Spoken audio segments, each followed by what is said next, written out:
The reason I'm strong, you where I belong. In a world spinning out of control, the reason for my pride, you are my guide. And I will always follow your way, your way, your way.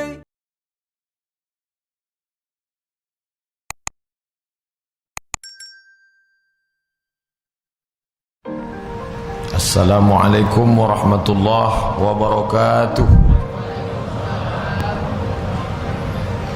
Alhamdulillahi rabbil alamin, wa bihi nasta'inu ala umurid dunya waddin. Wassalatu wassalamu ala ashrafil khalqi ajma'in, sayyidina wa maulana Muhammadin wa ala alihi wa sahbihi wa man tabi'ahu ila yaumiddin. Subhanaka la ilma lana illa ma 'allamtana innaka antal alimul hakim. Rabbi shrah li sadri wa yassir li amri wa hlul 'uqdatam min lisani yafqahu qawli. Bapak-bapak, ibu-ibu, alim ulama, cerdik pandai, tokoh masyarakat, hadirin hadirat, yang besar tak dihimbau gelar, yang kecil tak disebut nama, insyaallah kita semua hamba-hamba yang dimuliakan Allah Subhanahu wa taala. Amin ya rabbal alamin. Melanjutkan kajian hadis subuh Sabtu, yang akan kita kaji subuh ini beberapa hadis, di antaranya yang pertama diriwayatkan dari sahabat Nabi yang bernama Abdurrahman ibnu Sakhar ad-Dawsi, yang biasa dikenal dengan Abu Hurairah radhiyallahu anhu. Hadis ini disebutkan dalam kitab Sahih Muslim.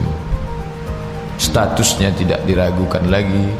Kalau sudah disebut dalam Sahih Al-Bukhari, Sahih Muslim, maka sepakatlah ahlu sunnah wal jamaah bahwa hadis itu hadithun sahih, hadis sahih. Qala Rasulullah sallallahu alaihi wasallam, Rasulullah bersabda, khairu yaumin tala'at alaihi syamsu yaumul jumu'ah. Khairu baik, yaumin hari, khairu yaumin hari yang paling baik, tala'at alaihi syamsu terbit matahari pada hari itu. Kapan hari yang paling baik itu? Yaumul Jumu'ah, hari Jumat. Satu-satunya nama hari yang disebut Allah Subhanahu wa taala. Idza nudiya lis-salati min yaumil jumu'ah. Mimnya pakai baris dhammah. Hari apa ini? Hari Jumu'ah. Tapi dalam tulisan kita hari Jumat. Apakah haram menyebut Jumat? Ya tidak. Tapi kita sudah tahu asalnya dalam bahasa Arab Yaumul Jumu'ah.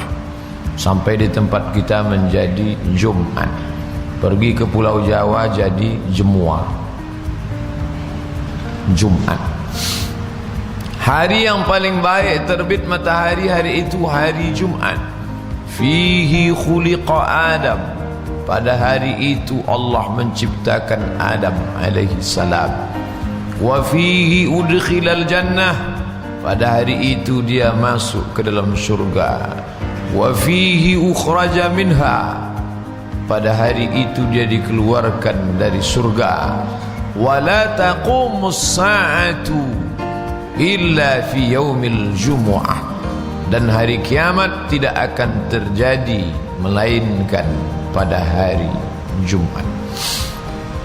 Ini hadis tentang 5 keutamaan hari Jumat menurut hadis ini, tapi kita tidak bisa menarik kesimpulan dari satu hadis.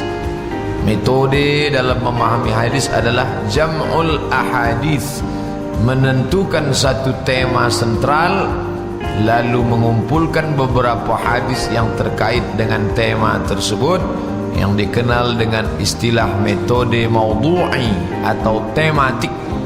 Tema ini yang dilakukan para ulama dulu.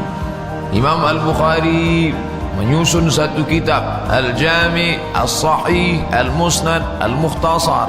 min umuri Rasulullah sallallahu alaihi wasallam wa sunanihi wa ayyamih, dibuatnya di dalam kitabus shalah, kitab salat, baru dibuatnya beberapa hadis tentang salat. Kitabus zakah, dibuat beberapa hadis tentang zakat. Beliau tidak menarik kesimpulan dari satu hadis, tapi beberapa hadis.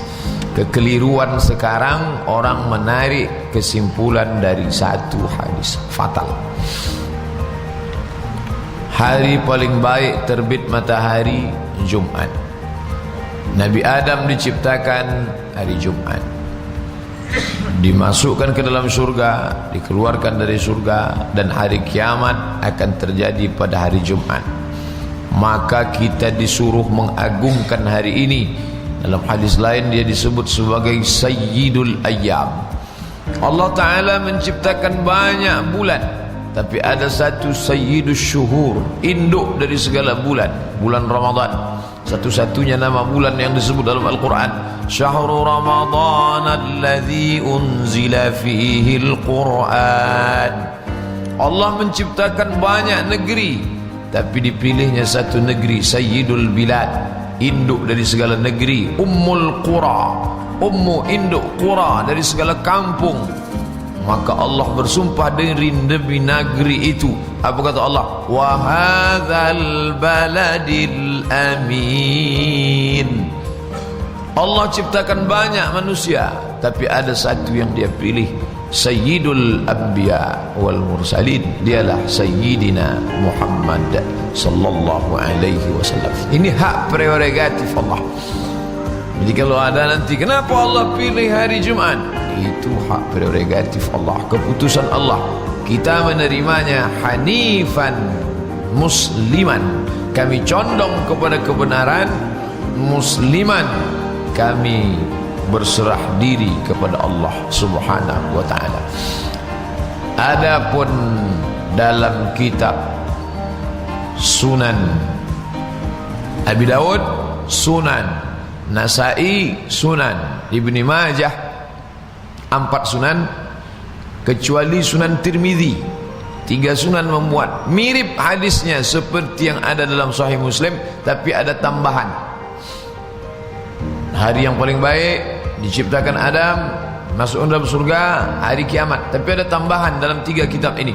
Apa kata Nabi sallallahu alaihi wasallam? Fa'aksiru fihi, perbanyaklah di hari itu as-salata alayya, bersolawat kepadaku. Ini tak ada dalam.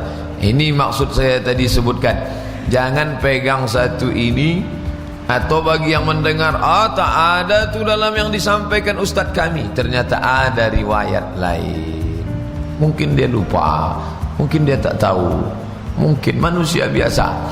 Nah, kan dalam riwayat Muslim tak ada disebut, tapi dalam riwayat Abi Daud, Nasai, Ibni Majah disuruh memperbanyak as-salata alayya, bersolawatlah kamu.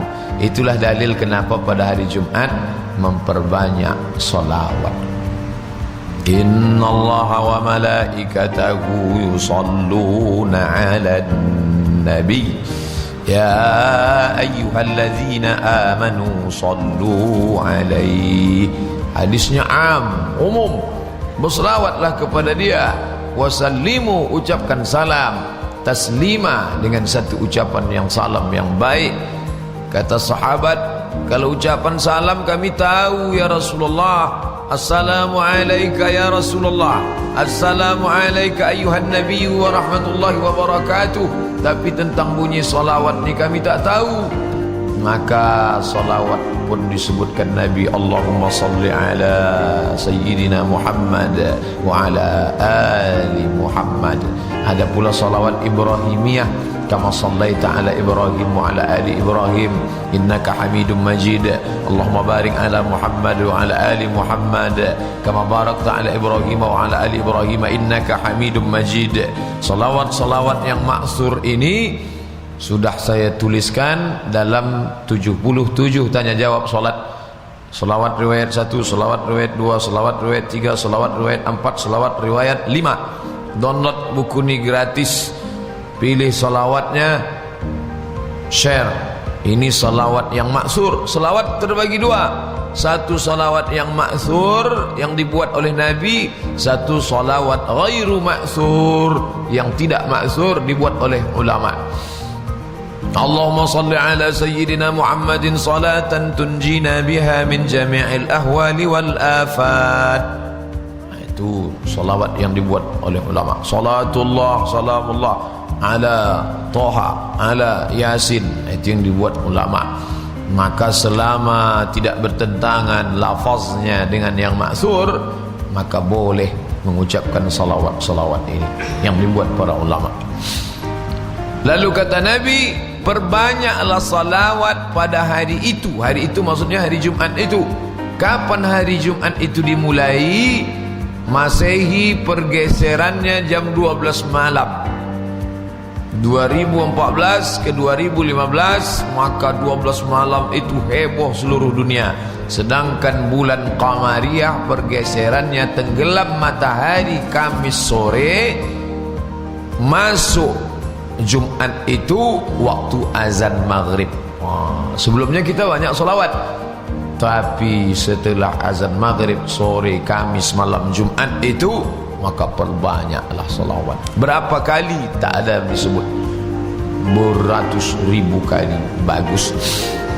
Fa inna salatakum ma'rudatun alayya. Salawat kalian itu dibawa, ditunjukkan kepadaku. Nun, ke kota Al-Madinah Al-Munawwarah, dari Pekanbaru, dari Papua, dari Jepang. Lalu mendengar ucapan itu sahabat Nabi. Ini menunjukkan sahabat Nabi itu orangnya bukan bodoh. Mereka itu bukan sami'na wa ata'na, tapi juga mereka itu kalangan rasionalis. Mereka berpikir, apa kata mereka? Wa kaifa salatuna ma'rudatun alaika wa qad arimta.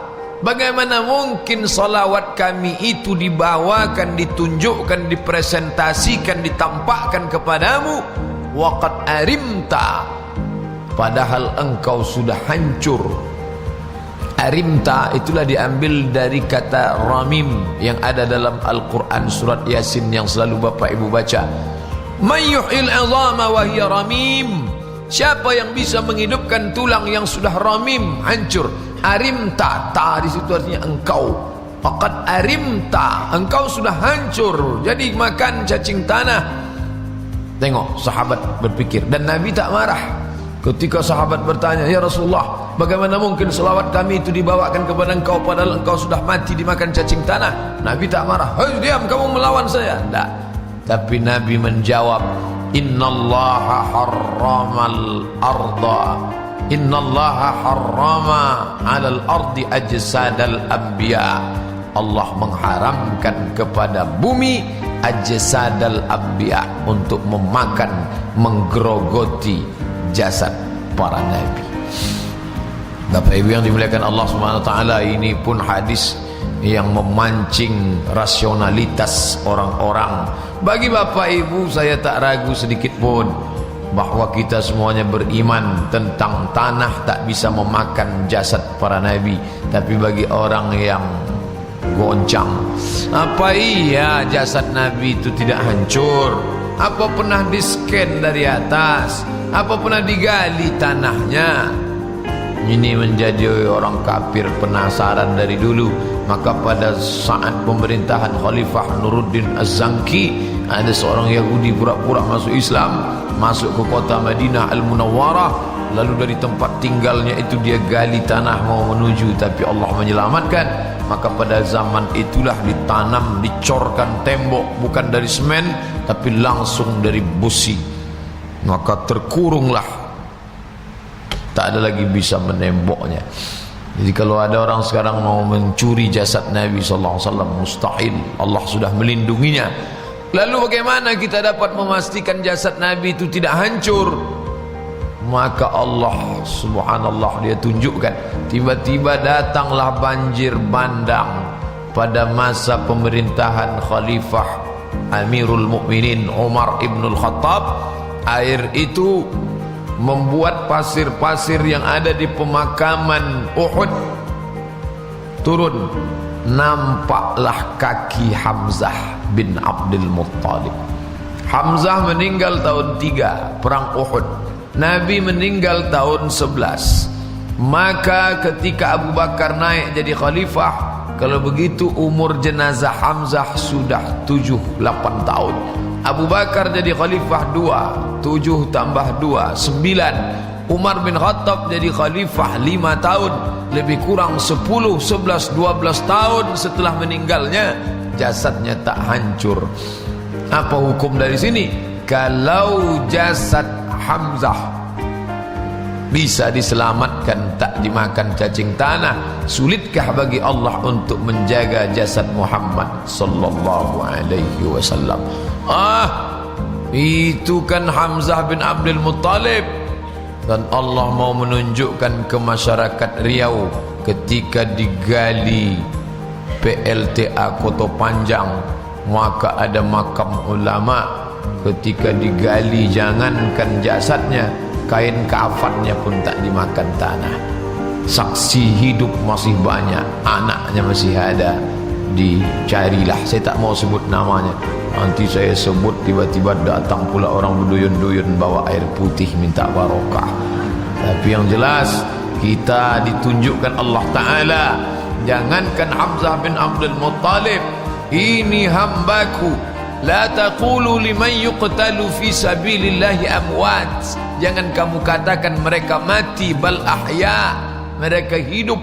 Dan di beberapa tempat dulu makam pahlawan di tepi kota, karena perkembangan pesat, tiba-tiba tepi kota menjadi tengah kota. Makam pahlawan ini tak layak lagi, maka mau dibuat mall, mau dibuat kota bertaman indah, maka pemakaman dipindahkan. Nampaklah jenazah yang tak hancur. Kenapa? Orang-orang yang mati dalam keadaan syahid. Apakah Nabi Muhammad SAW itu mati syahid? Dia lebih mulia daripada syahid karena dia Sayyidul Anbiya wal Mursalin. Tapi para ulama mengatakan dia Nabi, dia Rasul, dia juga syahid. Kenapa? Karena dia pernah mengadu kepada Aisyah radhiyallahu anha saat dia sakit. Apa kata dia? Inni ajidu, aku merasakan alama, sakitnya, bekas racun yang tertelan saat diundang ke Khaybar tahun ke-7, saat mereka meracun dia. Sepakat semua ahli sirah bahwa daging kambing beracun itu masuk ke mulutnya. Ulama ikhtilaf apakah tertelan atau tidak.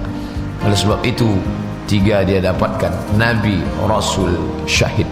Bapak Ibu yang dimuliakan Allah Subhanahu wa taala, maka tak ragu sedikit pun Nabi Muhammad sallallahu alaihi wasallam punya kehidupan tersendiri.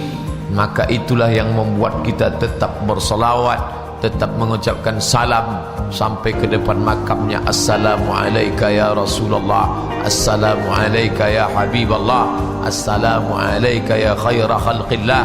Itu semua tak lain tak bukan karena keyakinan Nabi Muhammad sallallahu alaihi wasallam mengalami, memiliki kehidupan barzakh yang khusus, yang tak sama dengan makhluk yang lain. Allah mengkhususkan dia. Maka khusus pada hari Jumat kita perbanyak salawat kepada Nabi Muhammad sallallahu alaihi wasallam. Lalu kemudian as-salawatul khams, 5 salat, dari subuh ke zuhur, dari zuhur ke asar, dari asar ke maghrib, dari maghrib ke isya. As-salawatul khams, 5 waktu salat. Wal jumu'ah, ini dia Jumat. Wal jumu'atu ilal jumu'ati, dari satu Jumat ke Jumat berikutnya. Kafaratul lima bainahunna, itu menjadi penutup, penghapus. Kafarah, penutup. Makanya ada istilah kafarat sumpah, penutup sumpah. Kafaratul lima bainahunna, dari satu Jumat ke Jumat berikutnya menjadi kafarah, penutup segala dosa. Maka inilah disyariatkan memperbanyak istighfar. Amalan pertama selawat, amalan kedua memperbanyak istighfar. Astaghfirullah dari mulai petang sampai azan maghrib. Hari lain beristighfar, diperbanyak. Tak ada beda antara Senin, Selasa, Rabu, Kamis, Jumat bagi orang yang tak tahu kemuliaan. Tak ada beda sama dia mana bupati, mana sekda, mana asisten, mana RT, mana RW, mana orang gila. Bagi orang yang tak mengenal. Tapi bagi orang yang kenal, dia bisa menghormati, mendudukkan orang pada tempatnya. Encik-encik, puan-puan, yang raja dengan mahkotanya, yang ulama dengan ilmunya, tokoh masyarakat dengan cendekiawannya, itu semua menempatkan orang. Hari pun begitu. Hari Jumat ini Allah memuliakannya, maka muliakan dia. Memuliakannya dengan apa? Banyak selawat, kafaratul lima bainahunna, dari Jumat yang lalu ke Jumat. Itulah kita dianjurkan memperbanyak istighfar. Astaghfirullahalazim alladzi la ilaha illa huwal hayyul qayyum wa atubu ilaih. Man lazimal istighfar, siapa yang melazimkan memperbanyak istighfar, ja'alallahu lahu min kulli dhiqin makhraja, segala kesempitan dhiq makhraja, diberikan Allah jalan keluar. Wa min kulli hammin faraja, dari segala kesusahan hati diberikan Allah kelapangan. Wa razaqahu min haitsu la yahtasib, diberikan Allah rezeki dari jalan yang tak disangka-sangka. Perbanyaklah istighfar. Saya hitung dengan tangan Pak Ustaz, menghitung dengan tangan paling banyak bisanya cuma 33, 66, 99. Setelah itu hitungannya error, kacau. Beli tasbih, malulah Pak Ustaz, anak muda bawa tasbih, nanti dikira orang Syekh Puji.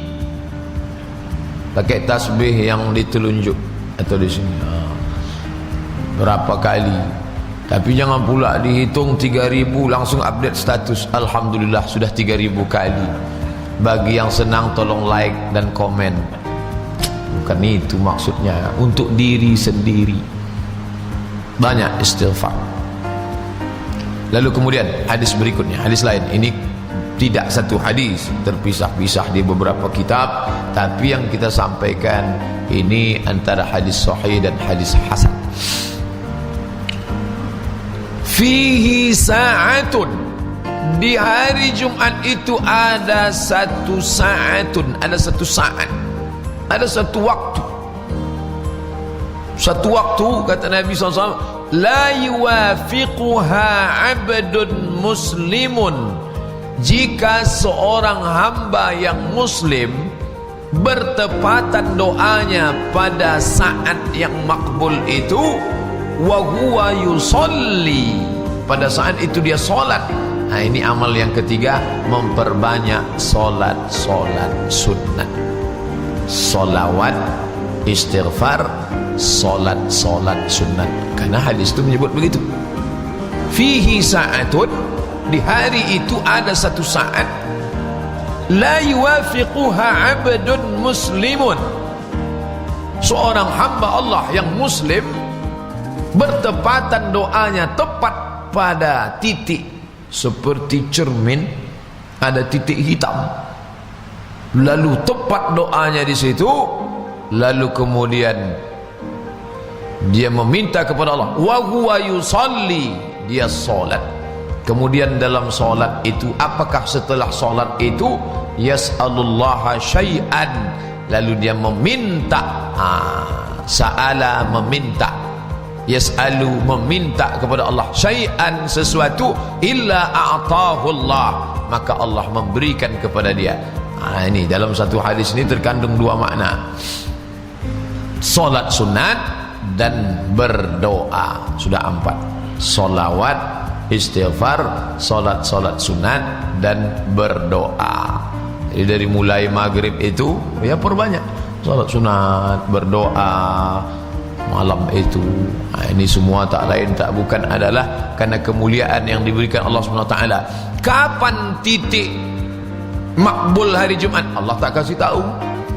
Kenapa Allah tak beritahu? Supaya dari mulai sore Kamis malam Jumat itu kita non-stop berdoa sampailah besoknya Jumat sore malam Sabtu. Terus tak berhenti berdoa, meminta kepada Allah Subhanahu wa taala. Senantiasa diri itu merasa khauf, takut, cemas, takut tak dapat kemuliaan satu titik makbul hari Jumat. Tapi di dalam diri juga ada raja, senantiasa berharap kepada Allah Subhanahu wa taala. Tapi itu menjadi rahasia Allah. Berbanyak solat-solat sunat, solat sunat duha, solat sunat isyraq, solat sunat awabin, solat sunat tahajud, solat sunat witir, solat sunat qabliyah, ba'diyah, tahiyatul masjid, solat sunat tasbih, solat sunat taubat, solat sunat. Habis sudah semuanya Pak Ustaz. Solat sunat apa lagi? Solat sunat mutlak. Niat aja, ini solat sunat bebas. Mutlak artinya lepas. Kalau terikat dengan waktu pagi duha, terikat dengan malam tahajud, terikat dengan keadaan masuk masjid tahiyatul masjid, terikat dengan kondisi setelah wudu solat sunat wudu. Ini tidak terikat dengan apa-apa, solat sunat mutlak. Berdoalah di situ. Dalam hadis itu disebut wa huwa yusalli, pada saat dia berdoa, pada saat dia solat dia berdoa. Maka boleh berdoa di dalam solat itu. Kapan doanya? Aqrabu ma yakunul abdu min rabbih wa huwa sajid. Seorang hamba paling dekat dengan Tuhannya, dengan Rabbnya pada saat dia sujud. Fa'aksiru fihi du'a, perbanyaklah doa di situ. Berjumpa kemuliaan tempat paling utama sujud, hari paling utama Jumat. Berjumpa dua keutamaan, dan waktu malam paling utama tengah malam. Bayangkan Jumat itu berisi, maka orang yang merasakan manisnya ibadah Jumat, dia menanti-nantikan kedatangan hari Jumat. Alah bisa karena biasa. Kita biasakanlah menghormati, mengagungkan, memuliakan Jumat ini supaya terasa nikmatnya. Makin lama, makin lama, makin lama, makin lama, makin terasa. Dia sama seperti orang yang belajar minum kopi. Pertamanya pahit, lama-lama dia cari mana kopi ini. Kalau tak ada sakit kepalanya. Sama macam orang makan sirih. Pertama kelat, pedas, tapi lama-lama dia telan sama sepah-sepahnya, habis. Kenapa? Merasakan manisnya. Bagi orang yang tak merasakan, dia bingung. Sirih kok dimakan. Tapi bagi orang yang sudah tua biasa makan sirih, ini merasakan manisnya ibadah. Terus istiqamah. Lalu kemudian pula dalam hadis riwayat Al-Hakim, dalam kitab Al-Mustadrak, juga dalam kitab Imam Al-Baihaqi, di situ disebutkan man qara'a suratal kahfi fi yaumil jumu'ah, siapa yang membaca surat Al-Kahfi, salawat, istighfar, salat sunat, doa. Yang kelima, man qara'a surat Al-Kahfi, siapa yang membaca surat Al-Kahfi fi yaumil jumu'ah, pada hari Jumat, adha'a lahu min nur, Allah terangi dia dari nur, cahaya, ma bainal jumu'ataini, di antara dua Jumat. Dibacanya Jumat ini, diterangi Allah sampai Jumat ke depan. Apa makna cahaya itu? Kita hari ini bisa masuk ke masjid ini bukan karena mata kita. Bisa kita bedakan mana orang, mana tiang, mana kawan, mana lawan. Tak tertendang, tak tersipak. Kenapa? Karena ada mata Pak Ustaz? Bukan, karena ada cahaya. Man lam yaj'alillahu lahu nuran fama lahu min nur. Siapa yang tak diberikan cahaya, maka dia tak dapat cahaya. Ketika kita berjumpa dengan orang yang tak ada cahaya ini, kita bingung menengok dia. Gaji tukang dimakan, beras raskin ditelan. Kita heran, kok sampai hati ya Pak Ustadz ya? Dia tak bisa membedakan mana beras ramos, mana beras raskin, karena dia tak punya cahaya. Nabi aja minta cahaya. Allahumma ja'al fi qalbi nura wa fi sam'i nura wa fi basari nura wa an yamini nura wa an yasari nura wa min amami nura wa min khalfi nura wa min fawqi nura wa min tahti nura waj'al li nura nur. Jadikan aku cahaya supaya aku bisa membedakan mana lurus, mana bengkok, mana hitam, mana putih, mana hak, mana batil. Bagaimana supaya cahaya itu turun? Nih, Nabi mengajarkan, man qara'a surat al-kahfi, siapa yang membaca surat al-kahfi dari mulai petang tu bisa dibaca, ba'da maghrib, ba'da isya, tengah malam, besok pagi subuh, menjelang salat Jumat, yaumil jumu'ah. Makna yaum bukan siangnya saja, 24 jam itu artinya yaum, siang dan malam. Maka membaca, saya bacanya surat Yasin Pak Ustaz. Man qara'a Yasin fi lailatin, siapa yang baca surat Yasin pada suatu malam, asbaha maghfuran lah, maka pada waktu subuhnya dia sudah mendapatkan ampunan Allah Subhanahu wa taala. Itu dalil baca surat Yasin. Nabi tak menyebut malam Jumat. Nabi menyebut man qara'a Yasin fi lailatin, malam apa saja. Aslinya baca Yasin itu tiap malam. Tak sanggup tiap malam, itulah makanya dibacanya malam Jumat. Ini hadisnya bisa diterima apa tidak Pak Ustaz? Buka pembahasan surat Yasin. Sebelum masuk ke surat Yasin, maka Imam Abul Fida Ismail Ibnu Katsir dalam tafsir Al-Quranil Azim membahas beberapa keutamaan surat Yasin. Apa kata Imam Ibnu Katsir tentang hadis ini? Isnaduhu jayyid, sanadnya baik, bisa diamalkan. Kalau dibacakan, kata Imam Ibnu Katsir, bukan kata Abdul Somad, fi kulli amrin asirin, dibacakan pada perkara-perkara yang sulit, illa yassarallahu lah, Allah memberikan kemudahan. Jadi tak ada salahnya berniat. Tapi Al-Kahfi bukan mantra, Yasin bukan mantra. Baca ayatnya, pahami maknanya, renungkan isinya. Saya tak pula ingin malam Jumat baca Al-Kahfi 10 menit selesai, tuntas.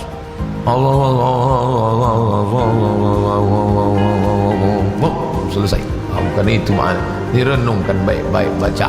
Afala yatadabbaruna al-Quran, mengapa mereka tidak tadabbur, merenungkan makna. Di dalam surat Al-Kahfi bercerita tentang Zulqarnain, dalam Al-Kahfi bercerita tentang Nabi Musa dan Khidir, dalam surat Al-Kahfi bercerita tentang Ya'jud dan Ma'jud, dalam surat Al-Kahfi bercerita tentang orang-orang yang diberi kuasa, diagungkan, direndahkan. Maka kita disuruh mengambil pelajaran.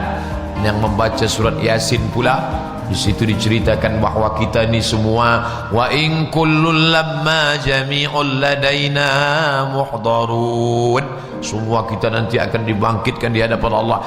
Khatamallah, al-yawma nakhtimu ala afwahihim wa tukallimuna aydihim wa tashhadu arjuluhum bima kanu yaksibun.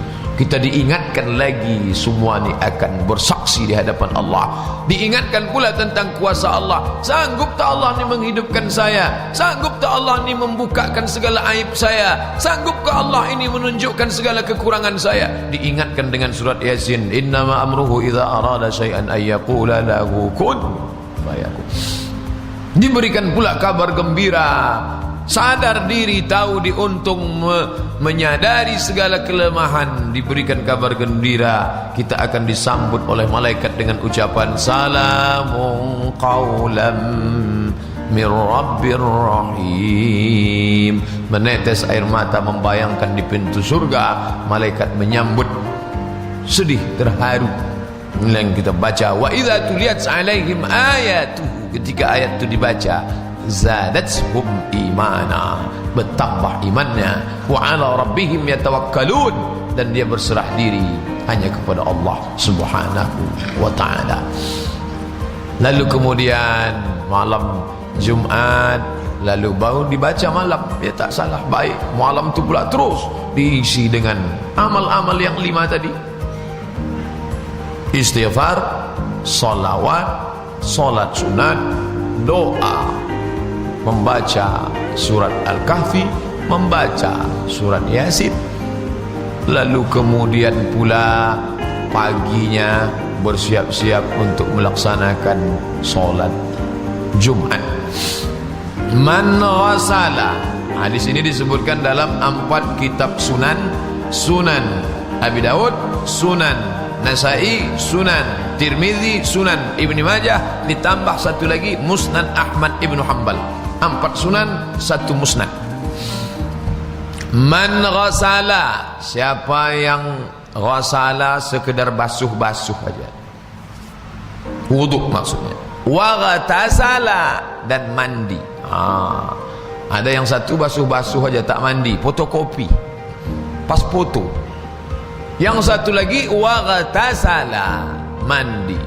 Wadana, dekat, mendekatkan diri ke masjid, mendekatkan diri ke imam. Maksudnya cepat-cepat dia datang di saf pertama. Itu makna wadana.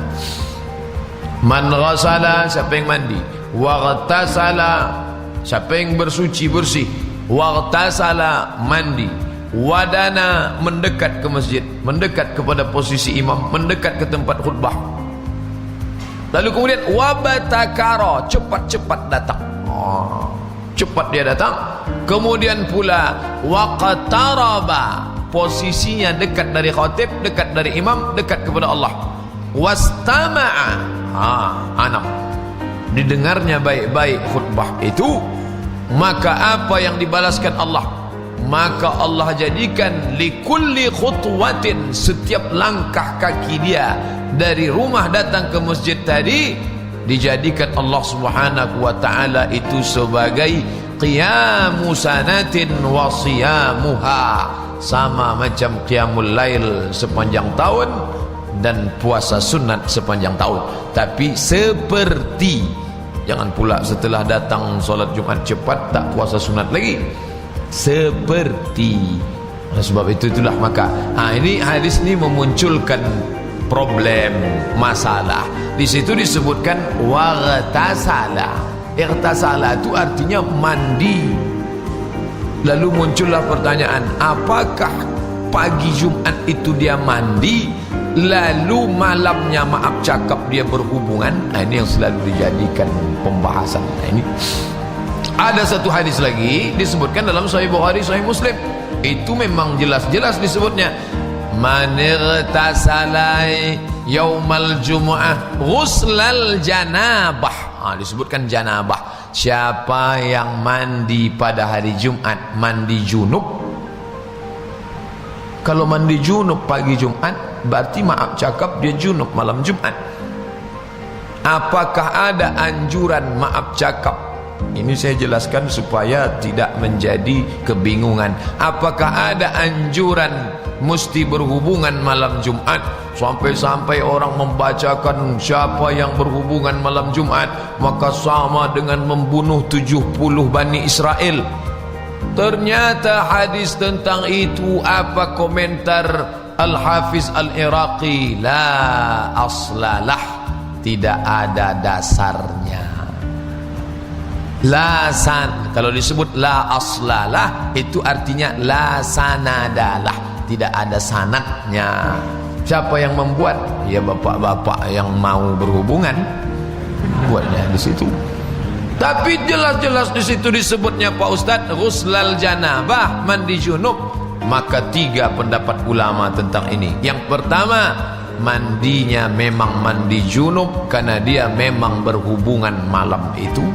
Yang kedua, yang dimaksud mandi junub itu mandinya seperti mandi orang junub. Itu makna. Jadi dia tidak mesti berhubungan, tapi mandinya seperti mandi orang junub. Memangnya ada mandi orang seperti mandi tak junub? Ada. Mandi wajah sama badan, rambutnya tak basah. Mandi yang dianjurkan hari Jumat itu mandi semuanya. Bagi orang Indonesia, Malaysia, Brunei Darussalam, Singapura, ini hadis muskil, problem. Problemnya di mana? Siapa yang mandi hari Jumat? Loh, kok mandinya hari Jumat? Memang hari lain dia tak mandi? Tapi bagi orang yang pernah tinggal di asrama internasional Al-Azhar, agak seminggu pahamlah dia. Apalagi yang pernah sekamar sama anak Afrika, memang mereka tuh mandinya seminggu sekali. Habis main bola sore, main bola berkeringat, masuk dia ke kamar, wudhu, besok pagi dah. Maka kita tak ada tahan. Saya di Maroko 2 tahun tinggal di asrama, tak tahan sama Afrika, bau kepinding. Mereka pula heran menengok kita mandi sampai 3 kali. Pagi mandi, balik dari kampus siang mandi, sore nanti mau salat maghrib mandi. Heran mereka, kamu kok mandi terus? Kami tinggal di iklim tropis, air banyak, sungai melimpah ruah, kami mandi. Tapi justru di musim dingin dilarang sering-sering mandi. Tak boleh musim dingin itu sering mandi, demam karena tak tahan, influenza, flu. Oleh sebab itu maka kita ni memang mandi itu biasa. Tapi bagi orang yang jarang mandi, Papua termasuk yang jarang mandi. Bahkan Ustadz Fadlan Garamatan pun mengislamkan mereka gara-gara mandi pakai sampo. Oleh sebab itu maka hadis ini tidak membingungkan kalau tahu ceritanya. Memang mereka tak mandi-mandi, tapi dasar dia memang ganteng, hidungnya mancung, putih, rambutnya ikal. Kita yang mandi 3 kali, dia yang seminggu sekali. Yang disangka tak mandi, kita pula. Memanglah nasib orang dan kita ini. Duduk kita sama. Makanya jelaslah bagi bapak ibu apa maksudnya. Nabi mengajarkan di tengah masyarakat 1436 tahun lalu, masyarakat primitif yang tak mengenal mandi. Nabi sudah mengajarkan paling tidak mandilah kamu pagi Jumat, ghuslal janabah, mandinya seperti mandi orang junub. Karena kalau diharuskan mandi junub, maaf cakap, bagi yang anak muda, bagaimana dia mau mandi junub? Dia kan tak mungkin dia paksa harus junub, kan tak mungkin. Bagi yang istrinya meninggal, itu maknanya 3. Bagi yang menikah, boleh jadi bisa dia junub malam itu. Tapi bagi yang tidak, pendapat kedua, ghuslal janabah, mandinya seperti mandi orang junub, bersih, wangi, barulah datang ke masjid. Islam memperhatikan kebersihan. Berjumpa di masjid, suasananya ramai, penuh, sesak, pengap. Zaman itu belum ada kipas angin, belum ada. Tadi waktu kita sedang solat, tiba-tiba harum semerbak wangi. Dari mana datangnya? Sekian detik sekali. Masjid Nabawi waktu itu mana ada? Bayangkan kalau ada kawan di sebelah seminggu tak mandi. Allahu Akbar. Wajjahtu wajhiya lilladzi, begitu tercium. Hilang konsentrasi kita. Makanya man akala sauman au basalan, siapa yang memakan saum, bawang putih, basal, bawang merah, dimakan. Orang Arab ini makan bawang tu mentah. Jadi saya pertama sampai, saya tengoklah di stasiun kereta api, dia mau musafir jauh, dibukanya ikan rebus, bawang, dikunyahnya bawang tu, kunyah ikan. Ta'al, lihat ni, ta'al, ayo makan sama kita, makan. Nengoknya aja kita ngeri. Begitu rupanya mereka makan bawang, baunya jangan ditanya. Tapi manakala Islam datang, disuruh bersiwak. Laula an asyqa ala ummati, kalaulah tidak memberatkan bagi umatku, la amartuhum bisiwak inda kulli salah. Setiap mau salat siwak dulu, bersih. Supaya apa? Supaya tak mengganggu orang lain. Tengoklah Islam itu, baunya aja tak boleh mengganggu. Bau bawang, bau bawang merah, bawang putih, apalagi jengkol petai. Jengkolnya pula dibiarkan tua, setelah tua dimasukkan ke tanah sampai betunas, barulah dimakan bersama sambal belacan, ikan udang yang dibusukkan. Apa tak pingsan kawan tu di sebelah.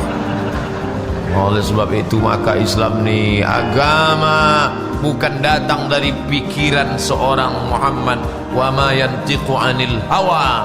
Seandainya Nabi Muhammad sallallahu alaihi wasallam itu produk dari Mesir, tinggalnya di tepi sungai Nil, mengajarkan mandi. Orang tak heran, iyalah dia mengajarkan mandi, orang dia tinggal di tepi sungai Nil.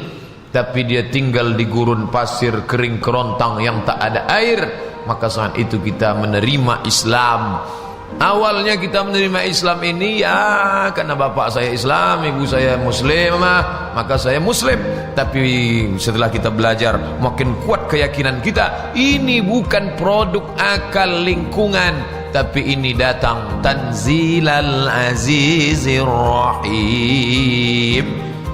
Yang datang itu dari Allah, dan dia pula innaka laminal mursalin, engkau salah seorang rasul utusan Allah subhanahu wa ta'ala. Jadi pahamlah Bapak Ibu bahwa ada anjuran berhubungan malam Jumat, ya, karena Nabi mengatakan ghuslal janabah, tapi terlampau melebih-lebihkan.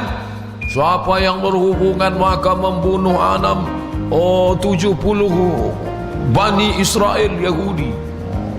Dibilangnya sama istrinya, Adinda, ini 70.000 nih harus kita bunuh malam nih. Kata istrinya pula, udah mati bang, udah mati semua. Pergi dia, karena tak ada Bani Israel, saya pindahlah membunuh orang Nasrani, orang kafir, orang. Oleh sebab itu ini kata Al-Hafiz Al-Iraqi, la aslalah. Ini tentang mesti dipahami dengan baik. Ini tentang masalah mandi bersih.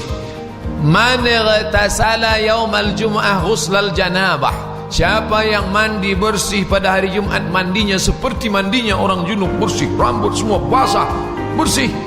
Summa raha ilal masjidi, kemudian dia bersegera datang ke masjid. Faka'annama, maka dia seolah-olah berkurban badanah, seekor onta. Qarraba badanah, seolah-olah dia berkurban seekor onta pada jam hari yang paling cepat datang. Siapa yang membuat pada fi sa'ati tsaniyah, pada jam yang kedua, faka'annama qarraba baqarah, seolah-olah berkurban seekor lembu. Wa fi sa'ati tsalitsati, datang pada jam yang ketiga, faka'annama qarraba kabshan aqran, seolah-olah dia berkurban seekor kabsh, kambing kibas, kambing biri-biri yang aqran, yang sudah bertanduk. Fi sa'atir rabi'ah, siapa yang datang pada saat yang keempat, faka'annama qarraba dajajatan, seolah-olah dia berkurban seekor ayam. Siapa yang datang pada jam yang kelima, faka'annama qarraba baydatan, seolah-olah berkurban sebutir telur ayam. Onta, lembu, kambing, ayam, telur ayam. Tapi sekarang umat Islam jangankan telur ayam, telur puyuh pun tak dapat. Kenapa? Fa idza kharajal imam, kalau imam sudah keluar, maksudnya naik ke atas mimbar untuk solat Jumat, untuk menyampaikan khutbah, maka malaikat pun menutup buku catatan. Malaikat duduk untuk apa? Mendengarkan zikir dan khutbah. Hadis sahih. Malaikat saja mendengarkan khutbah. Malaikat yang tak berdosa, yang dijamin masuk surga, dengarkan khutbah. Dia yang bergelimang dosa tidur. Kira-kira apalah kata malaikat tu menengok dia? Gemas aku menengok ni, kata malaikat. Allah, bukan karena Allah Ta'ala sayang kepada makhluk ni, dah lama aku sentilkan, mati, tenggelam. Malaikat uli ajni'atin, yang memiliki sayap, masna 2, wa thulatha 3, wa ruba 4. Di antara satu sayap ke sayap berikutnya, ma bainal masyriqi wal maghrib, antara timur dan barat, besar. Tapi dia tetap rendah hati mendengarkan khutbah Jumat. Makanya khotib tak boleh melucu, tak boleh memancing ketawa-ketawa. Kenapa? Karena itu majlis zikir. Malaikat mendengarkan, ikut mendengarkan khutbah. Maka sampai ke masjid, solat sunat, tahiyatul masjid. Terus solat sunat, masih amal tadi masih berlaku. Banyak salawat, banyak istighfar, banyak solat sunat. Terus solat sunat, capek solat sunat duduk, tadi Al-Kahfinya belum selesai, lanjutkan lagi. Belum baca surat Yasin, baca lagi. Nah ini semua terus sementara khatib naik mimbar, terus melanjutkan.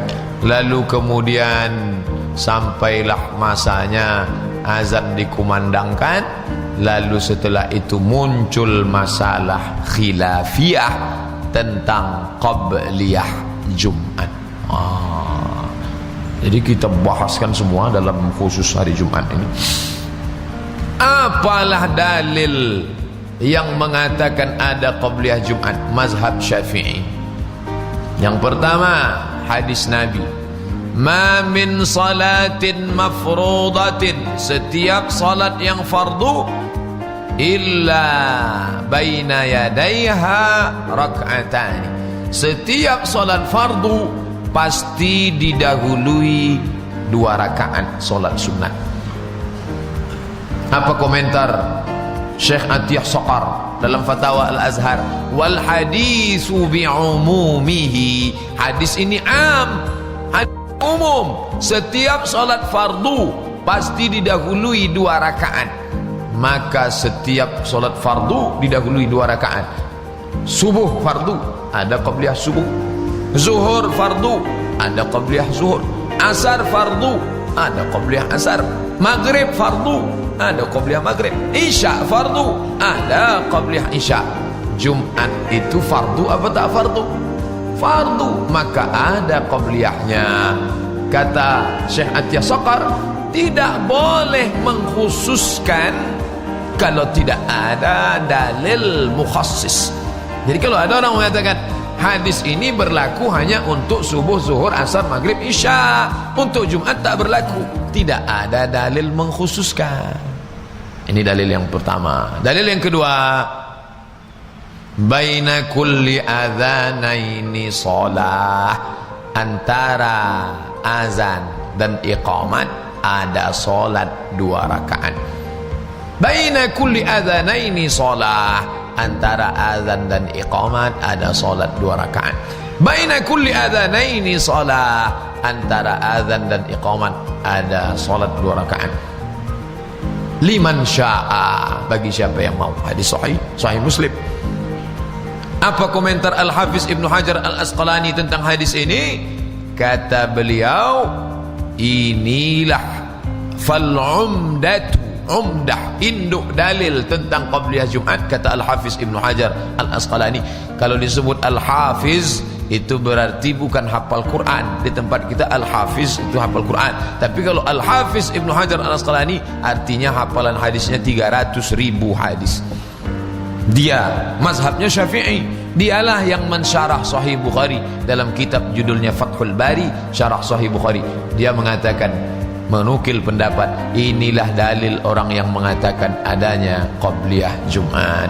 Dalil yang ketiga, hadisnya ada dalam kitab Al-Mu'jam Al-Awsat karya Imam At-Tabrani, 2 hadis. Hadis yang pertama riwayat Ali ibni Abi Talib radhiyallahu an. Kata Ali bin Abi Talib, kana Rasulullah sallallahu alaihi wasallam yusalli 4 rakaatin, Nabi salat 4 rakaat sebelum Jumat, wa ba'daha, dan 4 rakaat setelah Jumat. Sedangkan riwayat yang kedua riwayat dari Abdullah ibn Umar. Abdullah ibn Umar, riwayat dari Abu Hurairah mengatakan Nabi salat 2 rakaat. Ali mengatakan 4, tapi Abu Hurairah mengatakan 2. Loh, kok bisa beda riwayatnya? Bisa jadi perbedaan itu terletak pada Ali menengok, melihat di rumah. Karena Ali itu menantu Nabi, sepupu Nabi, sewali Nabi, bapaknya adik-beradik. Bisa jadi dia melihat di rumah. Sedangkan Abu Hurairah melihat yang di masjid. Bisa jadi dibuatnya di rumah 2 sampai di masjid 2. Sedangkan Ali menengok kedua-duanya. Maka tidak ada kontradiktif antara yang mengatakan 4 atau 2. Bagi bapak yang melaksanakan 4 rakaat ikut riwayat Ali, bagi yang melaksanakan 2 rakaat riwayat Abu Hurairah radhiyallahu an. Tapi kedua riwayat ini dalam kitab Al-Mu'jam Al-Awsat karya Imam At-Tabrani mengatakan ada qabliyah Jumat. Dalil yang keempat, Imam Bukhari memuat satu bab khusus dalam Sahih Bukhari, hadis-hadis tentang qabliyah Jumat dan ba'diyah Jumat. Tapi dia tak menyebutkan satu pun tentang qabliyah. Dia hanya menyebut ba'diyah. Maka komentar Al-Hafiz Ibnu Hajar Al-Asqalani dikutipnya pendapat Al-Imam Ibnul Munir. Kata Imam Ibnul Munir, istiwa'un bainal jumu'ati wa zuhri. Imam Bukhari tak menyebutkan hadis-hadis sebelum Jumat karena dia menyamakan antara zuhur dan Jumat. Qiyas, kalau sebelum zuhur itu ada qabliyah, maka sebelum Jumat pun ada. Hatta yadullu dalilun ala khilafihi, sampai ada dalil lain yang melarang. Kalau ada dalil melarang, kamu boleh qabliyah zuhur tapi qabliyah Jumat jangan. Kalau ada dalil melarang baru kita tak boleh. Selama tak ada dalil maka bisa dipakai. Payah kami menghafalnya ni Pak Ustaz, dalil-dalilnya ini sudah dituangkan, dituliskan lengkap dalam 37 masalah populer tentang qabliyah Jumat. Jadi bagi yang melaksanakan tak ragu sama sekali. Saya ditanya jamaah, Pak Ustaz, azan yang pertama itu setelah masuk waktu atau sebelum masuk waktu? Zuhur kita sekarang pukul berapa? 12.24, 25 atau 30? Setelah masuk waktu atau? Jadi kebetulan pas umroh kemarin, hari Jumat saya di Makkah, saya tengok Zuhur 12.24. Saya mau nengok ini azan pertamanya sebelum masuk atau setelah. Duduk saya, pas 12.24 di situ azan pertama. Ternyata di Masjidil Haram azan pertama itu setelah masuk waktu. Memangnya kalau sebelum masuk waktu gimana? Kalau sebelum masuk waktu dibuat, sementara orang mau sholat qabliyah Jumat, makanya bapak kalau pergi ke masjid jangan asal dengar azan langsung qabliyah. Ada masjid itu yang azannya sebelum masuk waktu, maka bapak qabliyah tak bisa, tak ada qabliyah sebelum masuk waktu. Maka pastikan dulu waktu zuhur jam berapa. Setelah masuk waktu dia azan, barulah qabliyah. Masjidil Haram ingin mengayomi semua mazhab, termasuk mazhab Syafi'i. Maka dia buat azan pertama itu setelah masuk waktu. Setelah masuk waktu azan, barulah orang solat sunat qabliyah. Bagi yang mau laksanakan, bagi yang tak mau, dia tak usah. Yang mengatakan tak ada qabliyah itu mazhab Hambali, Ahmad bin Hanbal. Ustaz, kalau masjid itu azannya 2, saya solat di Masjid Agung An-Nur 2 kali. Azan pertama setelah masuk waktu, saya qabliyah Jumat. Masjid Al-Falah saya qabliyah Jumat. Masjid Kantor Gubernur qabliyah Jumat. Tapi Masjid Ar-Rahman itu azannya sekali. Maka ketika khatib naik, dia langsung salam. Jangan ketika dia sedang khutbah kita semua tegak solat sunat qabliyah. Assalamualaikum warahmatullahi wabarakatuh. Waalaikumsalam. Semuanya solat qabliyah. Gara-gara mendengar tausiah Ustaz Abdul Somad ada qabliyah. Lalu khatib tu bingung lah. Aku khatib apa duduk dulu tunggu kelar selesai ya, kata dia. Nah, ini bagi yang masjid itu membuat 2 azan. Ini tentang masalah melaksanakan qabliyah. Lalu kemudian salat Jumat. Idza qulta li sahibika ansit, kalau engkau katakan ke teman di sebelahmu, ansit, diam. Wal imamu yakhtub, waktu itu imam sedang khutbah. Kenapa disebut di situ imam yaktub, imam khutbah? Karena afdalnya dia yang khatib, dia yang imam. Oh, kalau begitu, kalau lain khatib lain imam tak sah Jumatnya? Sah. Afdalnya dia khatib, dia imam. Kenapa di tempat kita tak umum dia khatib, dia imam? Karena ada yang khatibnya berapi-api, imamnya kalau disuruh dia jadi imam berair-air, tak sesuai api sama air. Maka diangkatlah yang sesama api juga imam. Itu sebabnya. Tapi kalau dia memang bagus suaranya, makharijul hurufnya, hafalannya, dia khotib, dia imam, bagus. Ketika dia sedang khutbah, engkau katakan ke teman sebelahmu, "Hus, diam." Faqad laghauta, engkau sudah melakukan perbuatan lagha, sia-sia. Wa man lagha fala jum'ata lah.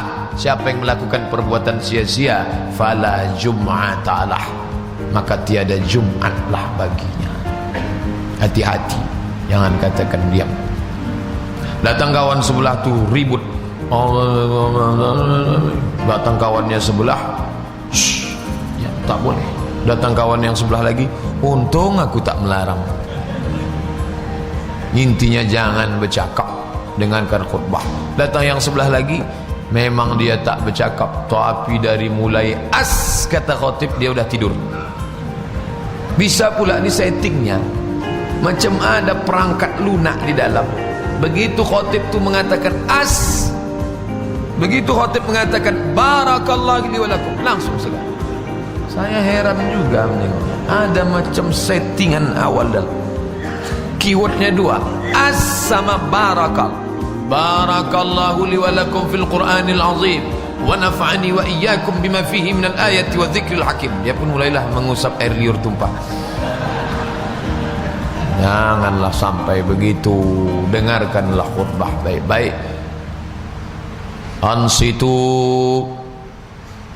wasma'u, dengarkan baik. Yarhamkumullah, semoga Allah mencurahkan rahmatnya untuk kalian sekalian. Khotib itu pula tak boleh merusak khutbah dengan perkara-perkara, sampai-sampai tangan tak boleh. Marilah kita, ada khotib yang harus pakai tangan. Israel ke sana, Amerika ke sana, lalu mereka menyerang kita. Oh, tak boleh. Makanya yang tangannya liar itu dikasihlah dia tongkat. Itulah guna tongkat. Guna tongkat itu bagi yang tangannya liar memegang tongkat. Kalau tak ada tongkat, tombak. Tak ada tombak, busur panah. Tak ada busur panah, pedang. Pegang. Sebelah kiri megang tongkat, sebelah kanan memegang tiang tongkat. Tak boleh. Ini khusyuk, karena ini ibadah. Bagi yang mendengar, dengar baik-baik. Man massal hasa faqad lagha. Hasa. Jadi dulu Masjid Nabawi itu belum ada semen, belum ada karpet, belum ada keramik. Lalu mereka duduk di atas pasir. Di dekat-dekat pasir itu ada pula batu-batu kerikil kecil. Lalu tiba-tiba waktu dia sedang tu, diambilnya, dipegang-pegangnya. Oh, lagha. Kata Nabi, siapa yang megang-megang? Man massal hasa. Siapa yang memegang batu-batu kecil, sesungguhnya dia sudah melakukan lagha. Jangan. Konsenlah dengar khutbah. Tak boleh. Jadi sekarang memang kita tak ada lagi batu kerikil, cuma khotib sedang khutbah, jadi tengok-tengok. Jangan. Dengarkan khutbah baik-baik. Khotib tu sedang khutbah, kata dia, langsung update status. Kalimatnya di atas, lama betul khutbahnya. Oh, jangan. Tak boleh. Maka konsen, dengarkan, ambil pelajaran. Bagi ibu, nanti anaknya pulang solat Jumat, tanya anak itu, tadi apa kata khotib di Masjid Al-Falah tadi. Jadi saya tak pernah merasa menceramahi bapak ibu. Kalau menceramahi, na'udzubillah, apa yang sebaya orang tua saya, sebaya mak saya, mana mungkin saya ceramahi. Abdul Somad tak mungkin menceramahi. Saya tidak pernah masa ceramah. Saya menceritakan isi khutbah. Karena dulu kalau balik solat Jumat, dipanggil mak saya, sini, apa kata khotib tu tadi? Oh, kata khotib tu mak, kata dia begini. Jadi setiap Jumat tanya. Ini, jadi bapak pun begitu, ditanya oleh istri, apa kata khotib tu tadi mas? Kata khotib itu, usikum wa nafsi bitaqwallah. Jumat yang lalu pun itu juga.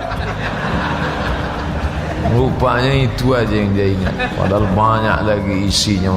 Mantap. Apalagi khotib di Masjid Al-Falah, Dr. Mawardi Muhammad Saleh, kalau ada Jumat kelima, Dr. Mustafa Umar, berkualitas. Rekam, catat. Boleh mencatat? Boleh. Karena catat itu konsentrasi, menulis, diingat, nanti pulang sampaikan. Ini tentang masalah khutbah Jumat. Tiba-tiba ketika Nabi sedang khutbah, datang seorang laki-laki Arab Badui, datang ke pintu. Apa kata dia? Halakatil amwal, kambing-kambing, onta, sapi mati, lalu kemudian tanam-tanaman kering. Tolonglah berdoa ya Muhammad, ya Rasulullah. Nabi bukannya marah, Nabi bukannya marah, hei, diam. Enggak. Tapi Nabi langsung angkat tangan. Apa kata Nabi? Aghithna, aghithna, aghithna. Ya Allah, turunkan hujan, turunkan hujan, turunkan hujan. Selesai khutbah, solat. Selesai solat, mereka lihat tanah pasir basah. Begitulah cashnya doa Nabi SAW. Habis khutbah Jumat langsung. Ketika Nabi sedang khutbah, tiba-tiba masuk seorang laki-laki, lalu dia duduk. Nabi suruh dia tegak berdiri. Qum, tegak, solat. Ini dalil kalau terlambat sekalipun tetap solat sunat, tahiyatul masjid. Cuman sadar dirilah, ini sudah terlambat, tegak pula di depan. Langkahi bahu orang, tegak di depan. Allahu Akbar. Baju pula baju kaos, tertulis di belakang, emang masalah buat lo. Janganlah. Dah tahu lambat, pergilah ke tepi-tepi sana. Ayatnya pendek-pendek, tak usah pakai iftitah. Fatihah, ayat Qul huwallah satu nafas. Rakaat kedua Qul a'udzu birabbil falaq. Dengarkan khutbah baik-baik. Ketika Nabi sedang khutbah, tiba-tiba ini rumah Nabi, di belakang rumah Nabi itu rumah Ali. Hasan Husain sedang berkelahi merebutkan kain warna merah. Nabi sedang khutbah, ditengoknya cucunya berkelahi. Turun Nabi dari mimbar, digendongnya dua cucunya tadi, diantarnya ke rumah Fatimah. Naik balik dia ke atas mimbar. Apa kata dia? Innama amwalukum wa auladukum fitnah. Memanglah anak-anak ni ujian saja. Ini dalil boleh melerai. Mana tahu bertinju jamaah di situ. Yang lain takut, mau bengkak-bengkak lah, mau mati-matilah gitu dia. Turunlah khotib tadi, dibawanya tiang, dipukulkannya. Kau berkelahi pula dalam masjid ni. Jangan berkelahi dalam masjid. Ini boleh. Jadi khotib jangan takut tentang ini. Lalu kemudian saat duduk dua khutbah itu, kenapa banyak orang berdoa? Apa ada Nabi mengajarkan? Tak ada. Itu ijtihad ulama. Tadi kan di hadis awal tadi disebutkan la yuwafiquha. Hari Jumat itu ada satu doa, satu saat, seandainya doa orang bertepatan, ulama berijtihad. Ada yang mengatakan titik itu berada pada 40, dari mulai tenggelam matahari, tengah malam. Salah satu titik itu adalah antara dua khutbah. Itulah kenapa orang.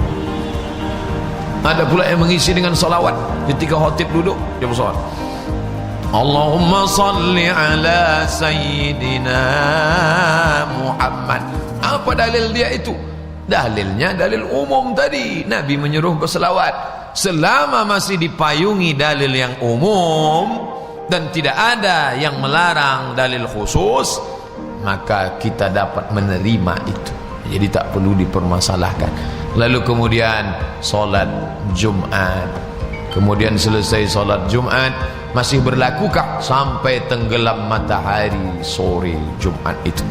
Man tarakal jumu'ata salasan.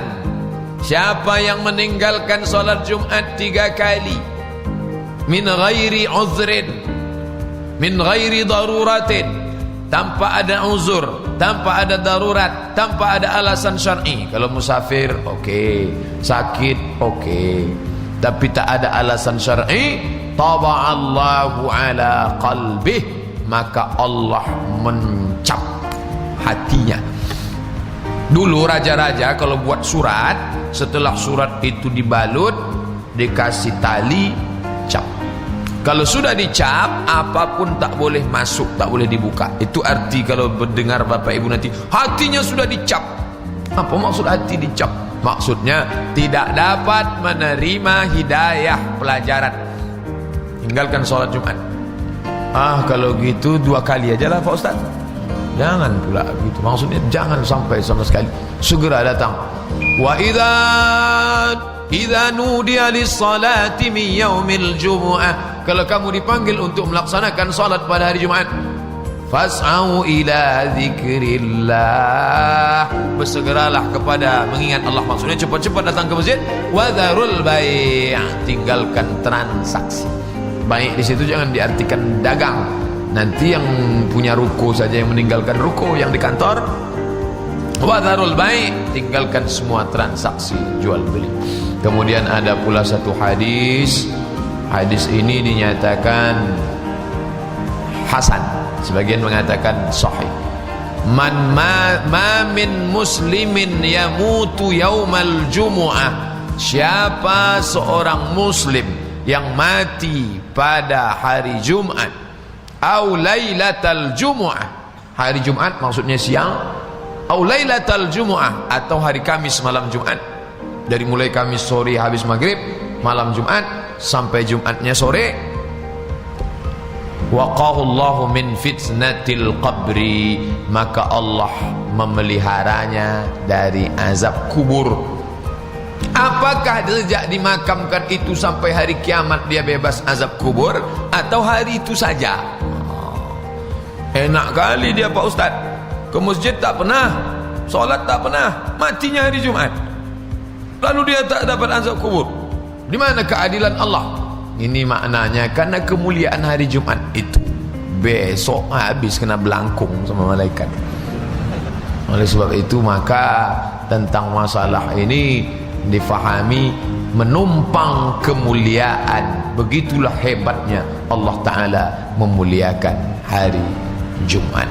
Bagi ibu-ibu yang ikut solat Jumat, maka dia tidak solat zuhur lagi, karena kewajibannya sudah gugur dengan mengikuti solat Jumat. Tapi ibu-ibu tidak wajib.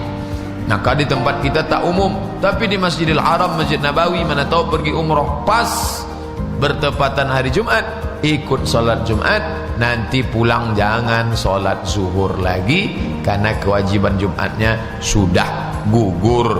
Kenapa perempuan tidak diwajibkan? Keringanan, supaya bapak pulang ke rumah ada yang sudah menyiapkan makanan, dan ada dialog. Nanti bapak pulang ke rumah, dia mendengar wasiat takwa, cerita dari khotib itu dia sampaikan ke anak istrinya di rumah, dia menyampaikan. Nah, inilah tentang beberapa hadis tentang hari Jumat. Apakah Ustadz Abdul Somad sudah menyampaikan sesempurna-sempurnanya? Belum. Yang disampaikan Ustadz Abdul Somad itu hanya 0,sekian persen. Hadiri majelis taklim yang lain. Mungkin ada ustaz lain yang menjelaskan masalah ini, masalah ini. Tapi insyaAllah inti-intinya sudah kita sampaikan. Bagi yang sudah, makin istiqomah dia memuliakan Jumat. Bagi yang belum, menganggap Jumat itu biasa-biasa saja, mari kita khususkan hari Jumat. Apalah arti suatu hari? Hari dalam Islam. Dulu orang menyebut Jumat itu, orang Jahiliyah menyebut Jumat itu arubah, tapi setelah datang Islam, Jumu'ah. Makanya hari-hari dalam Islam itu Yaumul Ahad, Ahad satu. Yaumul Itsnain, hari kedua. Kita menyebutnya Senin, awak menyebutnya Sonein.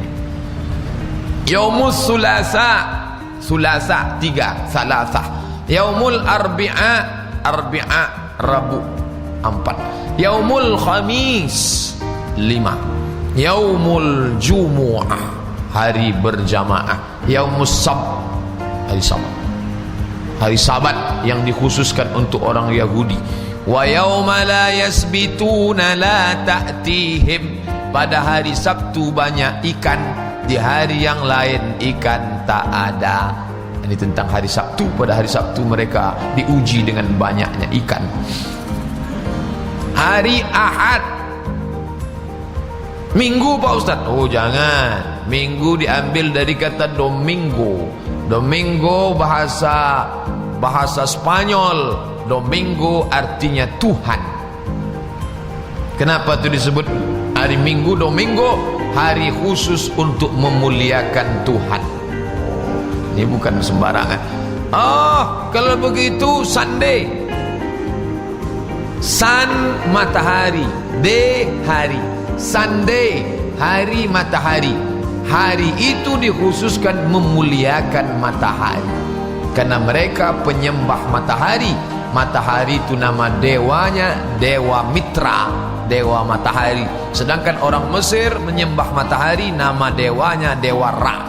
Kalau Bapak pergi ke piramid, nanti nampak matahari. Dari matahari itu keluar tangan. Matahari punya tangan mengeluarkan rahmat, barokah. Menyembah matahari. Orang Jepang sampai sekarang di bendera menyembah matahari. Sunday, sun, matahari, day, hari khusus menyembah matahari. Tradisi paganisme, penyembah berhala. Jadi jangan terjebak pada nama-nama. Apalah arti sebuah nama? Minggu, Sunday, itu kan hari. Ada kronologis cerita di balik itu. Maka sebutlah Ahad, Senin, Selasa, Rabu, Kamis, Jumu'ah, Sabtu. Bapak Ibu yang dimuliakan Allah Subhanahu wa taala, itulah yang dapat saya sampaikan, yang baik-baik dari Allah, yang tak baik dari hamba Allah yang dhaif. Ada hal yang ingin dibahas, ditanyakan, kita akan bahas dalam tanya jawab insyaallah. Terima kasih. Subhanakallahumma wa bihamdika asyhadu an la ilaha illa anta astaghfiruka wa atubu ilaik. Wassalamualaikum warahmatullahi wabarakatuh.